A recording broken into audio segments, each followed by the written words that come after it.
1978ஆம் ஆண்டு புத்தளத்திலே பாரியதொரு கலவரம் ஒன்று ஏற்பட்டது. அந்த கலவரத்திலே அதிகளவான முஸ்லிம்கள் பாதிக்கப்பட்டிருந்தார்கள். தங்களது வீடுகள், சொத்துக்களை இழந்திருந்தார்கள். இன்னும் சிலர் தங்களது உடன்பிறவா சகோதரர்களை உயிர்களை பறிகொடுத்திருந்தார்கள். அவ்வாறான ஒரு காலப்பகுதியில் எம்மவர்கள் நமது முஸ்லிம் சமூகத்தை சார்ந்தவர்கள் பெரும்பான்மை கட்சிகளிலே பாராளுமன்ற உறுப்பினர்களாக பாராளுமன்ற கதிரையிலே அமர்ந்திருந்த ஒரு காலம். அவ்வாறான ஒரு காலப்பகுதியில்தான் அந்த 1978ஆம் ஆண்டு புத்தள முஸ்லிம்களுக்கு பாரியதொரு அநீதி ஒன்று ஏற்பட்டது. அந்த அநீதியை அவர்களால் பாராளுமன்ற உறுப்பினர்களாக இருந்தவர்களால் எம்மவர்கள் நமது சமூகத்துக்கு ஏற்பட்ட அநீதியை பாராளுமன்றத்திலே குரல் எழுப்ப முடியாமல் போய்விட்டது. காரணம், அவர்களுடைய தலைமைக்கு பயந்து பாராளுமன்றத்திலே கதிரையிலே அமர்ந்து வெறும் கதிரையை சூடாக்கி கொண்டிருந்த ஒரு காலம். அவ்வாறான ஒரு சூழ்நிலையில்தான் அன்றைய ஒரு வெறும் சட்டத்தரணியாக இருந்து கொண்டு பெருந்தலைவர் அஷ்ரப் அவர்கள் அன்றைய முன்னாள் கௌரவ பாராளுமன்ற உறுப்பினர், தமிழரசு கட்சியில் ஸ்தாபக தலைவர் தந்தை செல்வநாயகம் ஐயா அவர்களிடம் அன்று புத்தள முஸ்லிம்களுக்கு ஏற்பட்ட அநீதியை பாராளுமன்றத்திலே குரல் எழுப்பச் செய்தார். அதற்கு பிற்பாடு சில வருடங்களின் பின் முஸ்லிம் காங்கிரஸ் எனும் ஒரு சமூக சேவை அமைப்பு 1986ஆம் ஆண்டு கொழும்பிலே வைத்து ஒரு அரசியல் கட்சியாக பெரும் தலைவர் கௌரவ அஷ்ரஃபினால் பிரகடனப்படுத்தப்படுகின்றது. அன்றிலிருந்து ஸ்ரீலங்கா முஸ்லிம் காங்கிரஸ் பெரும்பான்மை கட்சிகளுக்கு ஒரு சவாலாக இருந்திருந்தது தான் வரலாறு. 1989ஆம் ஆண்டு முன்னாள் கௌரவ ஜனாதிபதி ஆர். பிரேமதாச அவர்கள் நாட்டினுடைய ஜனாதிபதியாக வர வேண்டுமாக இருந்தால் அவருக்கு ஸ்ரீலங்கா முஸ்லிம் காங்கிரஸின் ஆதரவு கண்டிப்பாக தேவைப்பட்டது.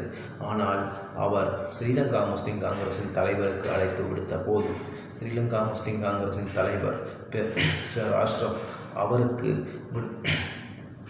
கொடுத்த பதில் முன்னாள் கௌரவ ஜனாதிபதி சர் ரணில் ஆர். பிரேமதாஸ் அவர்களுக்கு என்னுடைய ஆதரவு தேவை என்று சொன்னால் நான் இருக்கும் இடத்தில் தான் வர வேண்டும், நான் அவரை போய் சந்திக்க வேண்டிய அவசியமில்லை என்று பதிலளித்தார். அதுபோல முன்னாள் கௌரவ ஜனாதிபதி ஆர். பிரேமதாஸ் அவர்களும் அஷ்ரப் இருக்கும் இடத்தை நாடி வந்து அவருடைய பதிலை பெற்றுக்கொண்டு வீடு சென்றார்.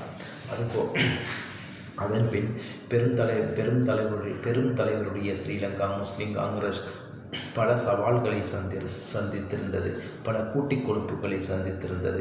அவற்றுக்கெல்லாம் முற்றுப்புள்ளி வைத்து இந்த நாட்டினுடைய ஆட்சியை தீர்மானிக்கின்ற ஒரு கட்சியாக பின்னாளில் ஓங்கி வளர்ந்திருந்தது.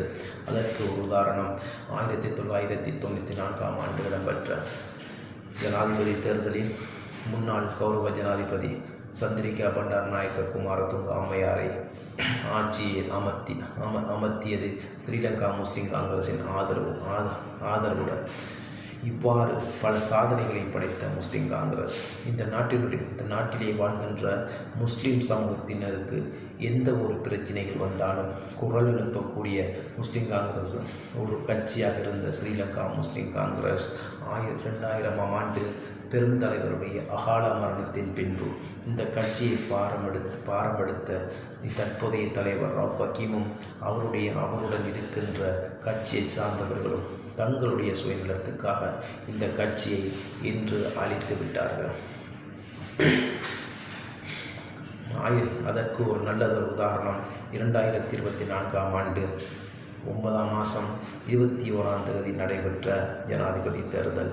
இந்த நாட்டிலே எந்த ஒரு கட்சிக்கும் பெரும்பான்மை கட்சிகளுடைய ஆட்சி அமைக்கும் போது ஸ்ரீலங்கா முஸ்லிம் காங்கிரஸுடைய ஆதரவு கண்டிப்பாக தேவைப்பட்டது. ஆனால் பெரும் தலைவருடைய அகால மரணத்தின் பின்பு அது தேவையில்லாமல் போய்விட்டது. காரணம், தற்போதைய கௌரவ ரவுஃப் ஹக்கீம் சார் அவர்களே அவருடைய சார்ந்த பாராளுமன்ற உறுப்பினர்களும் தங்களுடைய சுயநலத்துக்காகவும் தங்களுடைய குடும்பத்திற்காகவும் பாடுபட்டு கொண்டு இந்த கட்சியை இன்று அழித்திருக்கின்றார்கள். ஆக இவர்கள் தொடர்ந்து இந்த ஸ்ரீலங்கா முஸ்லீம் காங்கிரஸினிலே பயணித்தார். இந்த ஸ்ரீலங்கா முஸ்லீம் காங்கிரஸ் இன்று வெறும் 12க்கு மேற்பட்ட பாராளுமன்ற உறுப்பினர்களாக இருந்திருந்த முஸ்லீம் காங்கிரஸ் மெதுவாக குறைந்து இன்று 5 பாராளுமன்ற உறுப்பினர்கள் மாத்திரமே இந்த கட்சியில் இருக்கின்றார்கள். இவர்கள் தொடர்ந்தால் இந்த ஸ்ரீலங்கா முஸ்லீம் காங்கிரஸ் அழிந்துவிடும் என்பதே உண்மை. இதற்கு தகுந்த பதிலடி கொடுக்க வேண்டும். தேர்தல் மூலமாக மக்கள்